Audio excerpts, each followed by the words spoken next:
Um dirigível experimental usa hélio como fluido ascensional e octano como combustível em esse motor para propulsão. Suponha que no motor ocorra a combustão completa do octano. Então tá aqui a reação já balanceada, diga-se de passagem, e para compensar a perda de massa do dirigível à medida que o combustível é queimado, parte da água contida nos gases de exaustão do motor é condensada e armazenada como lastro. E o restante do vapor de água e o gás carbônico são liberados para a atmosfera. Qual é a porcentagem aproximada da massa de vapor de água formado que deve ser retida para que a massa de combustível queimado seja compensada? Então vamos lá, galera. A FUVEST ela deu as massas molares aqui. Então vamos imaginar um cenário hipotético, tá? Vamos imaginar. A situação é que você vai fazer uma viagem com o dirigível com exatamente 114 gramas de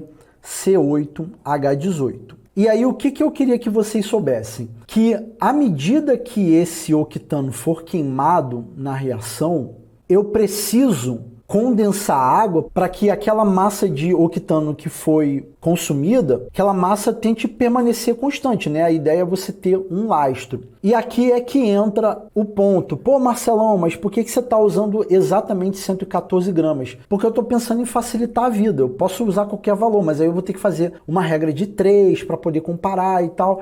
Então eu estou facilitando a vida. É claro que se for usar um dirigível, você vai usar mais do que isso, né? Mas enfim. Então, com base na equação, como eu tenho 1 mol, então a cada 114 gramas de C8H18, o que essa combustão gera como produtos? 9 mols de água. Ou seja, a massa de água produzida nessa reação é de 9 vezes os 18 gramas por mol, né? Que é a massa molar dele. Então eu vou ter 9 vezes 18 gramas de H2O. Aí é que entra a seguinte sacada. Eu preciso saber que valor vai dar esses 9 vezes 18. Isso vai resultar em 162 gramas de água. Então vamos parar para pensar aqui no seguinte, olha. Lembra que eu falei para vocês que esse 114 gramas, ele meio que deve ser mantido constante. É óbvio que não somente C8H18, até mesmo que ele vai reagir, mas os 114 gramas ele tem que se manter constante para que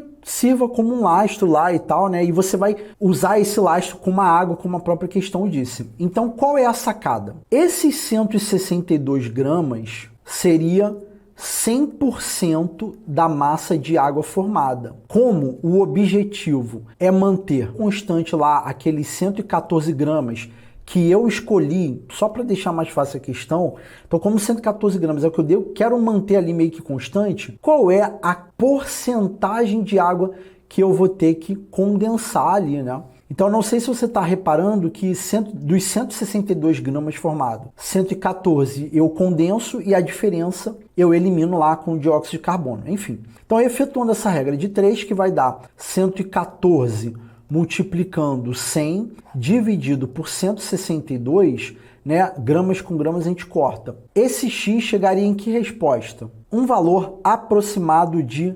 70%. Então, 70% da massa de vapor de água formado eu preciso condensar e os 30% eu elimino lá com o dióxido de carbono, tá? E aí a gente chegaria na letra E como alternativa correta. Ah, ô Marcelão, mas e o gás carbônico, a massa do O2 aqui e tal? Galera, para essa questão foi fornecido, mas a gente não precisa dessas informações para resolver o problema, tá? E uma última coisa. Qualquer valor que eu escolhesse, eu ia chegar numa resposta de 70%, para qualquer valor. Só que a única questão é que seria mais trabalhoso. Por quê? Porque eu precisaria fazer lá aquela questão de estequiometria e tal, para poder chegar na massa de água, com base na quantidade de octano que eu iniciei e tal. Então aqui os 114 gramas acaba sendo mais fácil, tá? Então, letra E, alternativa correta.